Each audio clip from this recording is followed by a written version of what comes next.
Hi everyone, welcome to Coding Ninjas. So we have a very special guest today, and we'll be doing a mock interview with him. So it's like very similar to how I have done interviews at Facebook. So I'm going to call it mock Facebook interview. And so we have Pulkit with us. Pulkit Chabra. Pulkit is a fourth year student at DTU, and you might have seen him around on a few YouTube videos or somewhere else. He's very popular among YouTubers and like generally among college students. And he has an amazing profile. He has been my student at Coding Ninjas as well.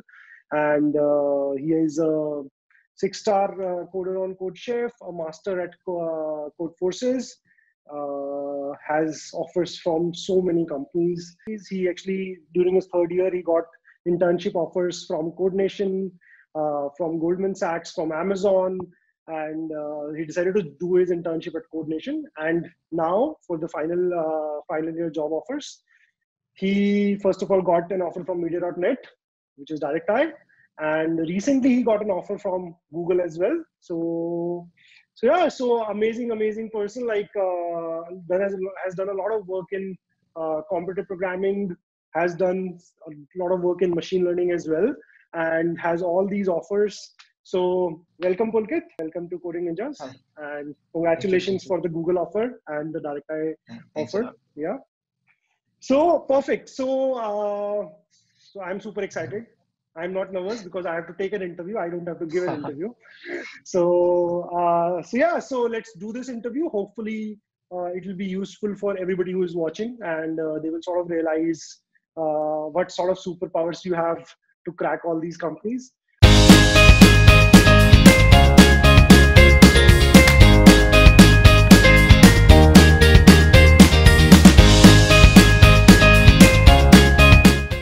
Right.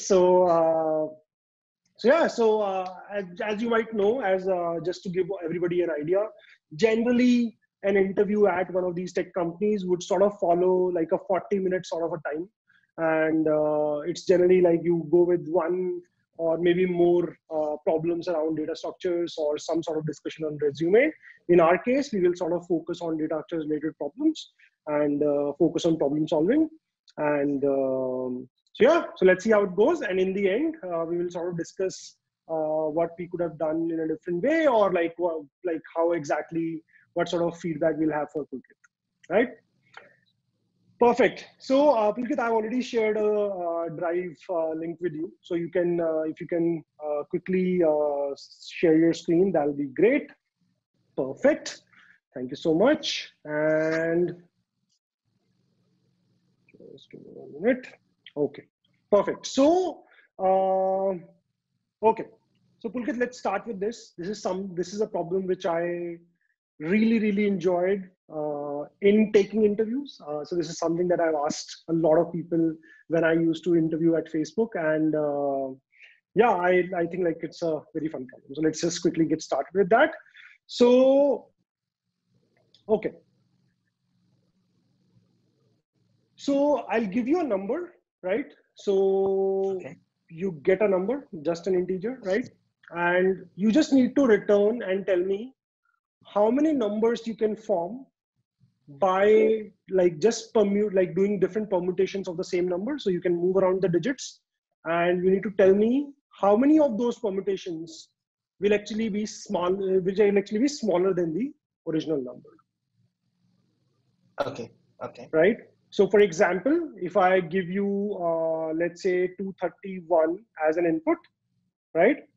So now if you look at it, you can do multiple permutations from this. So the permutations which are possible will be 123, 132, then 213, 231, 312, and then 321, right? So in this particular example, we have 6 permutations, and 3 of the permutations are actually smaller than the original number, right? Right. So what I need is, I just need you to tell me that there are 3 such permutations which are smaller. Okay. Makes sense. All right.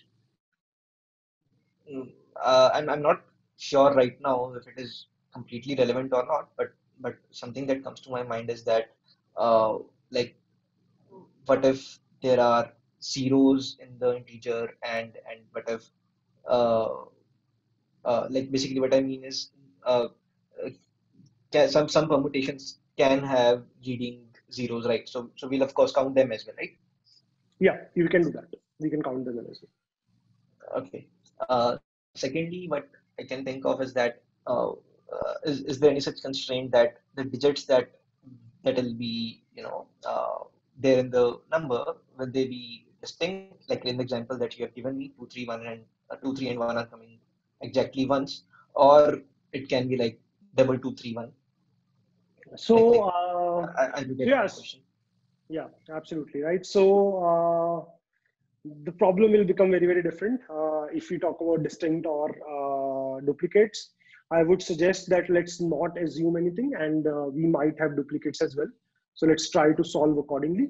And so yeah, so it's not that it's going to be only sort of like a 9 digit or maximum 9 digit, or like all digits are not going to be distinct.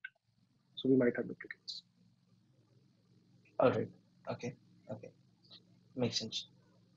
Okay, so the first approach that comes to my mind as soon as I think of you know now that I've understood what the problem is that we could maybe start with the smallest number that we can make out of these digits. We know what the digits are. We can easily find out what the smallest number will be, which can be made from those digits. Uh, then maybe you know try and write a next permutation function, maybe like there is also one which could be used from the STL as well, but let's say if we have to implement that as well, but so you know going till the calling that next permutation function starting from the smallest number and doing that until we reach the number that was specified in the input. So that way we can find how many numbers were smaller than this number. And one one case that we need to take care of is that since the numbers that we have since the number that we have can have multiple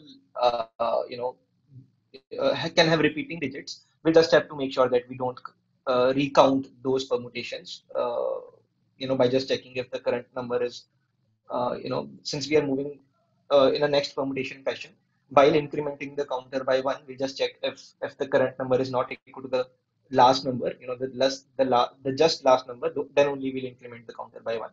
So yeah, that's one solution. Okay, okay.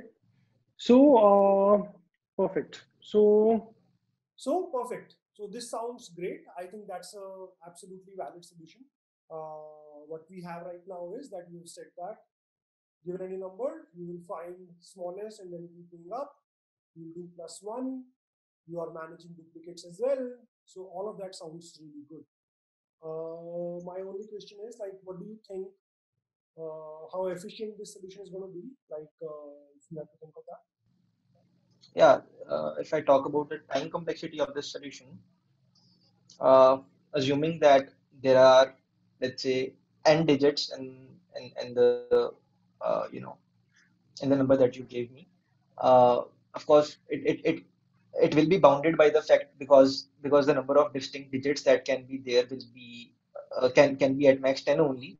But if I disregard that fact and assume that all the digits can be distinct even if the length of the integer is more than 10, in that case we know that the number of permutations can be n factorial, and of course disregarding those duplicates, and when moving from one permutation to the next permutation, I believe we'll be taking order of n time for that. In the worst case, it will be order of n factorial into n. So, so somewhere near we can say n plus 1 factorial. Okay. Yeah, but yeah, let's be more exact and write it as n factorial into n. So yeah, Okay. Okay. I think this should And be the time complexity. how good or bad is it? Like n factorial as a time? Well, it's not the best solution. I think like we are what I can think of right now is that let's say the number that we have is 321. So when we are exploring those permutations when the first digit that we are having is either 2 or 1? Why go to all the other permutations when we know that 2 is smaller than 3? We can just bypass them because we know that all of these permutations are going to be smaller than 3 to 1 only. Maybe if we could somehow come up with a strategy to count the number of permutations with the first digit as 2 and so on and so forth as well. That could save us a lot of time, I think. Right. So n factorial is actually going to be something in the range of exponential in terms of Right, time, of course. right? Yeah, And in terms of time. Yeah, now you're actually doing a lot more work than you've been asked to, because right, what we are looking for is just the number of permutations and not right. actually all the All permutations. the permutations. Like Right, if right, you will be able to print all the permutations if right. like the way we were doing it. If we do it this way. Yeah. So I think we should try to explore uh, maybe a little something a little bit. Yeah. Right, right. So, uh, what comes to my mind is that, let's say the number that we have is 1 5 1 4 5 1 2 uh, 3 3, for example. So now, if I start with this first digit, which is 4, in a way, if I'm able to count that how many number of digits are there which are less than 4. So I can see 1 2 3 4 digits are there. 4 are less than 4. So basically, but the thing is that I am getting confused with this repetition. What do we do with that? Because had there not been repetitions, I could have simply uh, I could have simply said that for the first position, the number of possibilities are 4, and then the number of permutations from the second position onwards could have been calculated in a very simple manner. But since there is a repetition for 3, but not any repetition for 5 and 1 and 2, that puts me in an issue that I'll have to solve. Uh, yeah. So the idea is that 4 are less than 4, and then I'm sorry, not 4 are less than 4. 3 are less than 4. 1, 2, and 3 are less than 4, not exactly 4. But yeah, but the problem with this is that if I put this 3, the number of permutations will be calculated in a different manner. If I put this 2 or this 1, then in a different manner. How do I take care of that? Mm, okay. So now, let's say we know that after deciding once that what is the digit that I want to put at this position, everything in the right is fixed. That what all digits are going to come at this second position onwards. So why not just be too much greedy and do it directly? And why be too much greedy and do it directly? Instead of that, why not go to each digit that can come at this place and then count the number of permutation of the remaining digits. Then, for example, if first digit I keep as 1, we know that the number of possibilities would be, apart from 1, there are how many? This is 3, so it will be basically 5 factorial by 2 factorial, because two threes are present. So then if the first digit is 2, then again, so basically the first digit is 1 or 2, then this will be the number of possibilities. If it is 3, then the number of possibilities will be simply, I'd say, 5 factorial. Yeah, so depending on the digit, we can do it. So now once we have taken care of the first digit, now we'll move on to the fact if the first digit is 4 itself. Now, uh, now I have that less than sign starting from the second digit onwards. So since this 4 is fixed here now what we can do is, for this 5, we can go towards its right, because 4 has been fixed here only now. Go towards its right and check for each digit again, that if we put this digit in the second digit, then how many number of permutations are there. And doing this for each and every digit, going towards its rights and trying for each digit, and calculating the number of permutations, if correctly, and for that we can actually calculate the factorials beforehand, right? Yeah, so add all those number of permutations up, because there is an or between either the first digit, either the less than sign will come from the first digit or the second digit, and so on and so forth, and we'll get the total number of permutations that are less than this particular number. Uh, yeah, I think this should work. Of course, there are a few more details that we'll need to take care of while coding, but I hope the basic idea makes sense. Right, right. So I think this does make sense, and I think you're absolutely right. There are a few more details that we have to sort of check out, but that we can sort of figure out once we start writing code. So yeah, so let's start writing code. Right. So, uh, just a few things that I want to make sure without, before getting to the code is that, uh, like it's possible that the number of permutations, like since the number of permutations can be a lot depending on the number that you are giving me, are you giving me the number in the string format or in the integer format? Like, if it is in the integer format, then I think the number of permutations won't be that much. But yeah, if it is in the string So format, you then can sort of assume, I think, let me just make your life a little easier. Let's say I'll give you an integer array where each entry in the array will be a single digit, right? okay, So from the 0 whole to number 9. I'm giving you as an array where each Okay. entry in the array is sort of like a digit. Okay, so in that manner, probably the size could be like since I don't know what the constraints actually are, I would naturally assume that the number of permutations could be a lot. In these scenarios, generally we take mod. Do you want me to take care of that stuff, or like Don't worry about uh, it.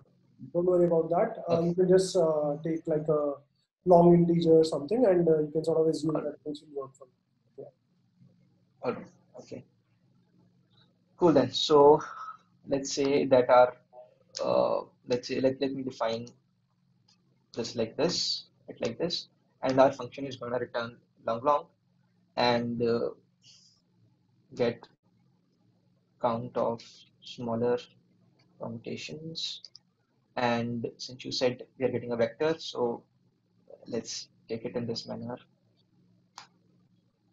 digits, right? Yeah. So now let's say the size of this digits is n.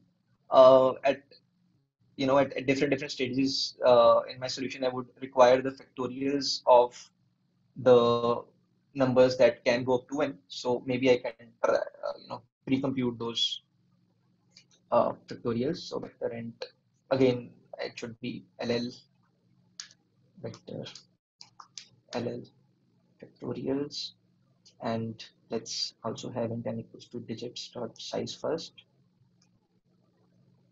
and then n plus 1. So factorial of 0 is going to be 1, and then I can iterate from, and factorial of I is nothing but I into factorial of I minus 1. Cool. So now we have the factorials. Uh, Now one more thing is that, okay. Mhm. All right, I'm just trying to figure out that how do I implement it in the best possible manner. So at each point, what I want to do is find the number of go towards right, and for each number in my right, which is smaller than myself, and of course making sure that I don't take these threes twice, just once. Uh, okay,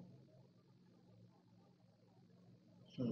And to have, I would also want to have the frequency of each number towards my right, so that once I know the number of total numbers towards my right, I can divide the factorial of that with the frequencies of the respective numbers in my right.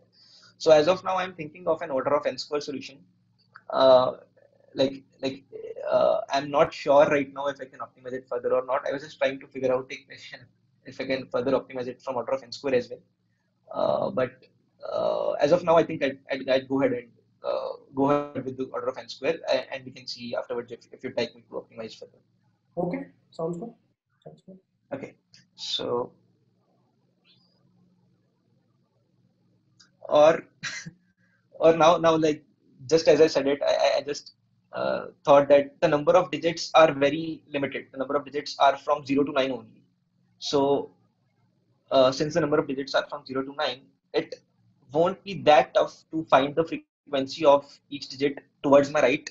One way that I can think of is that maybe store the indices of each digit. For each digit, store the indices on which they come in the vector.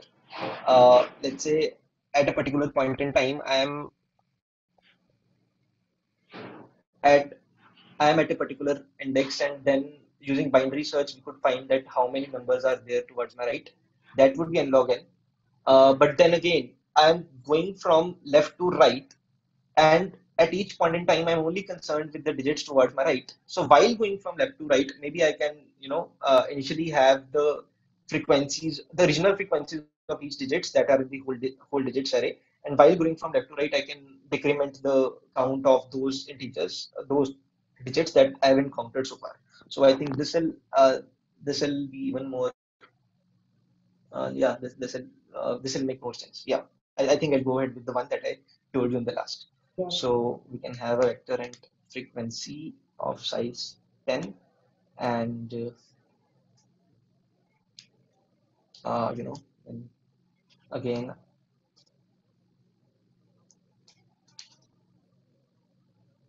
so frequency 10. I just write it here only, and here what I can do is frequency of digits of I minus 1 plus plus, because I was iterating from 1 to n. So yeah. Now that I have the frequency of each digit, I can have LL answer equal to 0. So now iterating from all of these, uh, the first thing that I'll do is that frequency of digits of I minus minus, because this is not in my right anymore. Now this frequency array is going to denote the frequency of each digit towards my right. So now what do I need to do is that for each digit that is at least present once towards my right, I have to try and keep it here like we discussed. So for int j equals to I, for int, also those which are less than myself, for int j equals to 0, and j is less than digits of I plus plus j. So I'll try to keep j at this index. Uh, so once I'm trying to keep j at this index, uh, for that, one thing would be that if frequency of j is equal to 0, so if frequency of j equals 0, then can't do anything, just continue. We can't keep it, try and keep it here. Otherwise, we can try and keep it here. So now what would happen is that, uh, okay,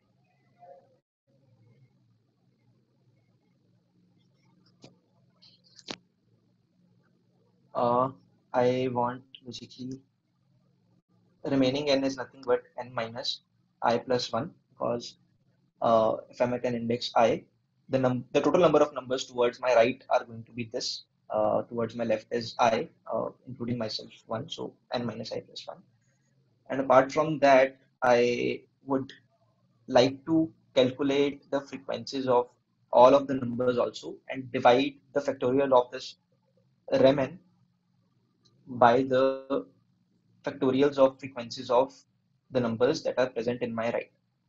So to do that, one thing that could be done is simply the what do we call it? Simply iterate once more. That would result in a time complexity of basically 100 into n. But I can avoid that, I think.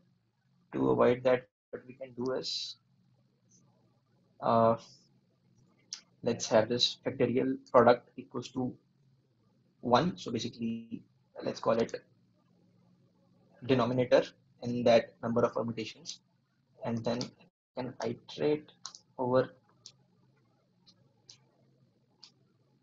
uh,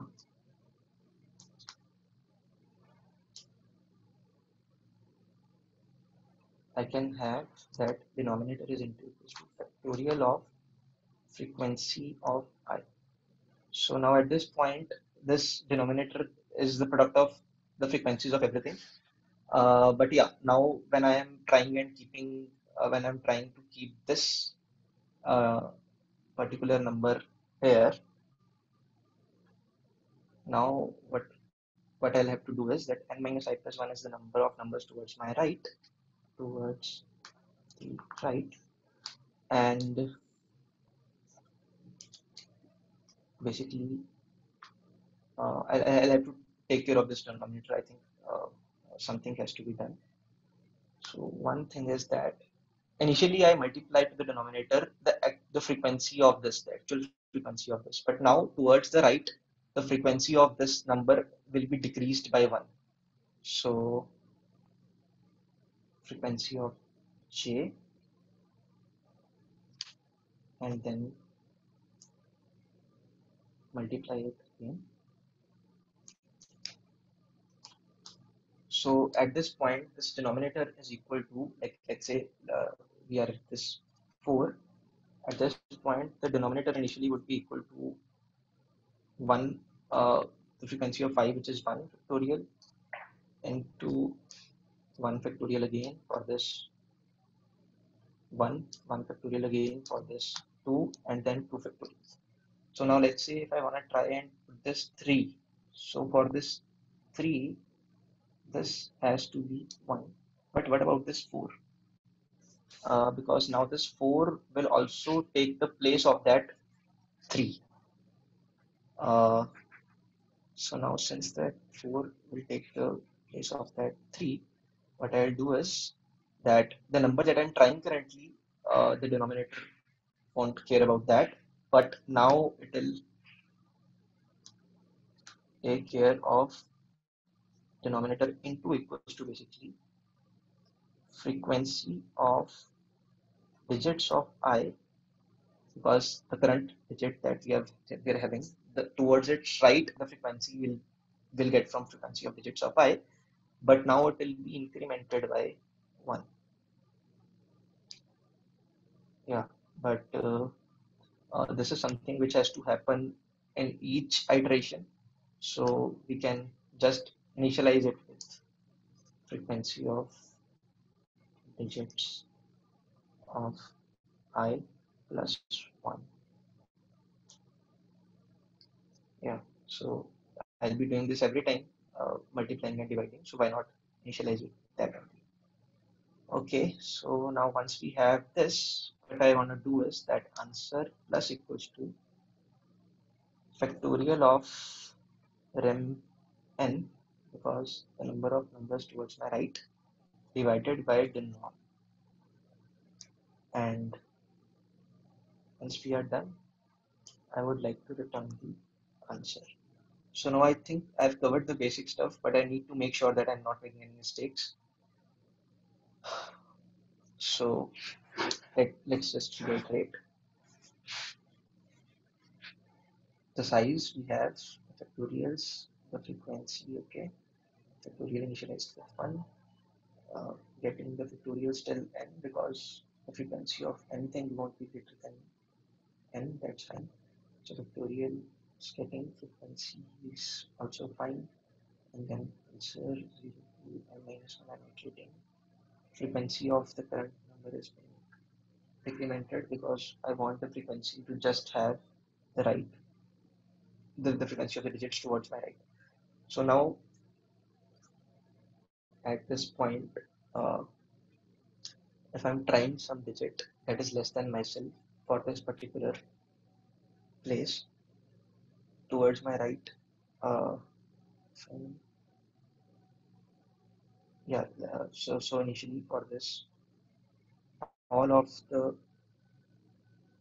digits factorials of their frequency has been multiplied, but now I'll need to take care of the digit that I am trying. So for that, what did I do? The rem is fine because I'll be converting over right, and this one is fine. But after that, I can even have this minus one for the last one, it won't make sense. And then for this denominator, dividing it by frequency of j first, because now the new frequency of that digit will be one less than it initially was, and after that is equal to whatever it was. Yeah, and regarding this frequency of digits of I plus 1, this is because whatever the frequency of this current digit towards its right, that's not exactly what whose factorial should be divided, whose factorial should we have in the denominator, but it should be that number plus 1's factorial. So we have already multiplied the factorial of that its frequency in this loop.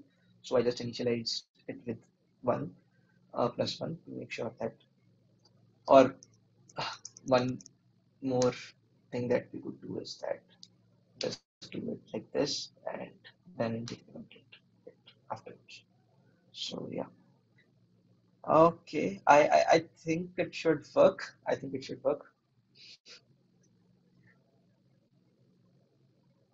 Okay. Okay. Yeah. So I think it should work. A very small typo. If you can just quickly find it, that will be great. Otherwise, I think things look good. Okay. So for the typo parts, okay, and we'll try to find. Digits is fine. Factorial frequency and iterative from factorial of 5 is 2. That's fine. Frequency of digits of I minus 1 is also that's fine. And then answer this is I, okay, and then denominator from 1 j plus j is fine. Uh, the factorial of frequency of I, no, it should be frequency of j. Yeah. That's about it. Yeah. So like I started, let me just finish now. Frequency of digits of I is fine. Then again iterating from j to 0 and less than digits of I. This is fine again. Here frequency of j and minus I is fine. Frequency of j, frequency of j. Yeah. Perfect. So looks good. So what is the time complexity that we are looking at now? The time complexity is order of n. Of course, there is a you know, what do we call it? A constant of 10, but the overall time complexity is order of n. Yep, sounds good. And For yeah, the space part as well, I'd say that the time complexity is space of order of n. but because we are storing the factorials. Factorials. Yeah. Okay, sounds good. Sounds good. I do feel that this should work. And I don't think we'll be able to do better time complexity on this. So let's move. Let's move. Perfect. So let's quickly try one more problem, and then we can sort of. So let's just quickly like spend 5 minutes on a problem. Like let's just start exploring it around it, and we can decide whether like to complete it or not. Right? Perfect. Sure. So this is actually a problem that Google asked me. I think close to 13 years ago. So let me try that out and let's see how that goes. So, okay. So you are basically given a stream of numbers, right? So think of it like that, let's say in production data, you are getting some numbers from the users, right? And it's like an infinite stream of numbers because you constantly keep getting data from the users, right? And what I want to do is I want to store one of these numbers with me. Okay. Right? But which number I have, that should have equal power. Okay. right? Okay. So it's as simple as that. If I ask you that give me a number, so which number you return me, that should sort of have like an equal probability of all the numbers that we have seen so far. Okay. Okay. Got it. All right. And since the stream is infinite, okay. All right. So the first question, I'm not sure if it is very relevant or not. Let's say the number 10 comes 10 times, and let's say the number 10 comes 5 times, and the number 5 comes 5 times. And as of now, we have uh, uh, I don't know what are the numbers that I just said. So let's say currently we have 20 numbers, and 15 times 10 came, and 5 times 5 came. So is it that the probability of 10 should be 15 by 20, and for 5 it should be 5 by 20, or should it be half So each? the first one. So basically, 10 should have higher probability than 5 Okay. because it has come more often. All right. All right. Cool. So,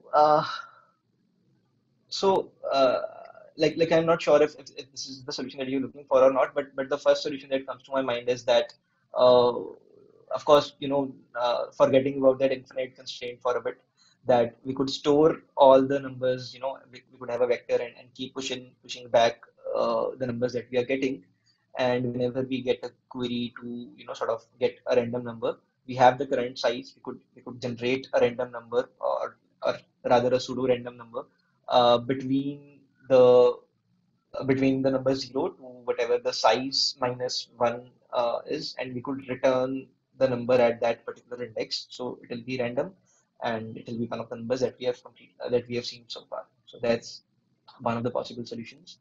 But like since you specifically mentioned that the stream that we are getting is infinite, maybe I'm guessing that you'd say that we can't Exactly. really. Right. Uh, I'm sure like you knew uh, what that's going to be by response. So you cannot store all the numbers. That's going to be. right, right. So we cannot really store the numbers. All right. So, is it that is there a particular range of the numbers that we're getting? Like if that makes sense, or can the numbers be from minus 10 raised to power 18 to plus 10 raised to power 18? If there is a specific range, we could have stored the frequencies of those numbers that we have gotten so far. Is that so, or not? No. So we don't have Okay. any specific range, and yeah, so we can't do that. All right. Okay. Uh, hmm. So there's no range, and the numbers could be anything. Okay. So how would we do it? Uh,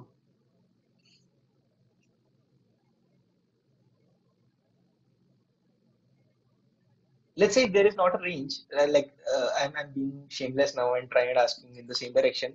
Is there any constraint on the different number of numbers that we can get, even if there is no range and the number of different numbers that we are getting? Like it obviously depends on the type of data that we are getting. If it's the case that the number of different numbers could not be much, then also we could Sadly, store the frequencies using that. sadly, none of those constraints are there. So the numbers can be Okay. anything. You can have any range of numbers. You can have any number, any type of different numbers. So let me just tell you one thing. Right? Like so, for example, when I say random, it doesn't mean that. Like for example, if I call your function, right? Let's say you have seen 100 numbers so far. It gives me one number, right? Now, if I call the same function again, it can give me the same number again. Like what I'm expecting is that it will give me the same number, and it will not be like a different number. But what would have happened is, out of those 100, which one you Okay. have, which one you have stored is absolutely random. Okay. So if I give you the same 100 numbers again from the starting, then potentially Okay. the function will now give me something else. So, okay, let me just be absolutely clear on this one more time. So let's say I give you 100 numbers, right? Okay. And Good.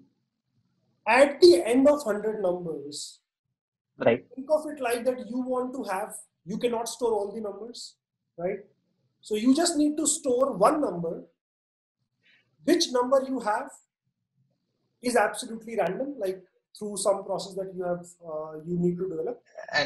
And do we want it to be uniformly random, or like yeah, you specified that the probability of the number being chosen should be Absolutely. proportional to what That its has to be max safe. is. Yeah, Yeah, but right. like now, you have already seen these 100 numbers. If I ask you, give me a random number. Let's say you give me 5, Right. and if I ask you at the same time again, you will again tell me 5. I'm not expecting that Okay. your response will change.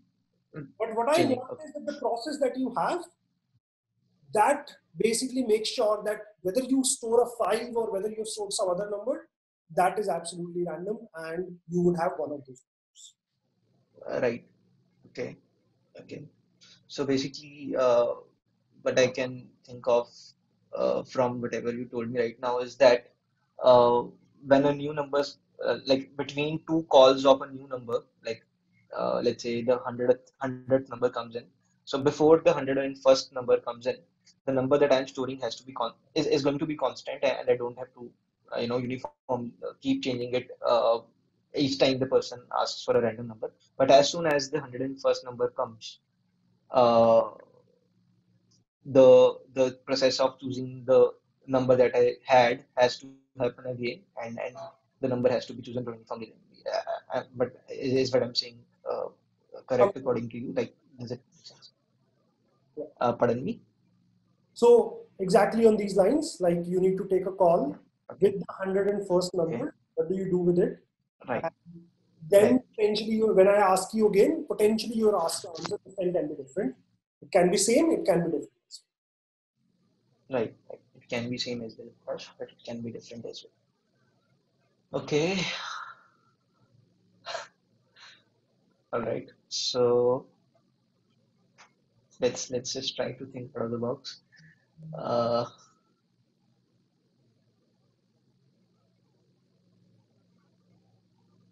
So I can't store the numbers, but I do want some way to remember the numbers that I've seen so far without actually storing them. But do I really need to remember them? But if I don't remember them, how will I retrieve? Because it is possible for any number to be retrieved right now, because it's probably every number has some non-zero probability of being chosen. Uh, okay. Mm, So yeah, I think let's stop here. Let's not continue this. But I think honestly, I did not expect you to complete the first question so early, so quickly. So I think let's not spend more time on this. I think we are running out of time. This okay. is a very interesting problem. I will not give you the solution right now. I would let you think on this. Maybe not. I, Final I was also expecting you to do this. right? So yeah, so we'll definitely recommend you to spend more time thinking about this and Right. try to find a solution. Yeah, so perfect. So now just coming back on like what all you did, right? So I absolutely love the fact that you did all the optimizations while you were writing code. What I would have generally expected is that you would give me the solution, you will write code, you will be calculating factorial multiple times, you might potentially be like doing that denominator calculation multiple times as well. And then I would sort of, in most of the cases that I've seen, like then I would sort of again push a little bit more that do you see something that we can potentially improve?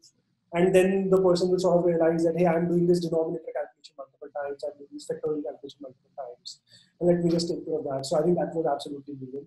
Love the fact that you gave me the brute force solution first. So at least we were clear, we sort of had that feeling that we have some solution, right? Like, so we are not solutionless. So I Right. think that was Actually, that's the solution. That's the only solution that came to my mind as soon as you gave me the question. I mean, like that's obviously like the first thing that comes to everybody's mind because I'm like when I have to explain, right, I have to tell you that these are the potential permutation. That's why the answer is 3. Right. And as soon as Right. I do Right. that, the first intuition Yeah. is It fine. the Let me calculate right these, right? So automatically that comes to be the and I think like first solution. because you do a lot of competitive programming, you automatically think about sizes, you think about, do I need to do modulus or do I need just use like a long integer? Like, so I think that works really well. Yeah, in general, I think like I would just suggest that you might have to like use a little bigger variable names going forward as you join a Oh, company. right, Because right, when, I right. totally understand that, right? Like when we are doing competitive programming, we want to be really, really fast, and we want to make sure that like I actually realized that when you pointed out about that typo thing, I realized that had I used some meaningful variable names, I might have not done that. But yeah, yeah, I did realize that. Thanks for pointing it out. yeah, yeah. Okay, man. So this was really, really fun. I think like It was a lot of fun for me too. I was very nervous at the start, but as but with time, as I got closer to the solution, I felt safer. yep, yep, yep. Okay. Thank you so much for taking out time. I'm sure this is something that a lot of people would really enjoy. And for everybody watching, I will try to give you solution to the problem too, and I will try to record a video for that and share with all of you. Thank you, Pulkit. Yeah, thank you so much. For new programming updates and videos, subscribe to Coding Ninjas channel.